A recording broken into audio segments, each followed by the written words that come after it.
Uy, Jo. Ay, Ate Para. Tara, sama kasama nila Shay. Ha? Saan ang lakad? Eh di syempre, manonood ng sine. Girls night out. Jo, bawi na lang ako sa susunod. Next time na.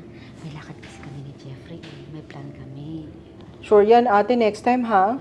Babawi ako sa'yo, promise. Papakilala ko sa'yo yung boyfriend ko. Sige, sige.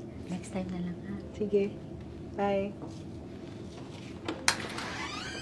Uy, babe. Nag-message si Joanne. May opening daw dun sa company ng boyfriend niya. Baka gusto mo mag-apply. Ano naman daw trabaho? Kuro daw. Malaking sahod doon. Sus! Ayoko! Saan ka naman nakakita ng crew na malaki ang sahod? Mamaliitin lang ako ng boyfriend ng kapatid mo doon. Naku, hindi naman. At saka maayos ang company nila. Manager ang boyfriend ni Joanne doon, ano? Sige na, babe. Mas lalo na. Siya palang manager doon. Ba't ba ang kulit mo? Ayoko nga.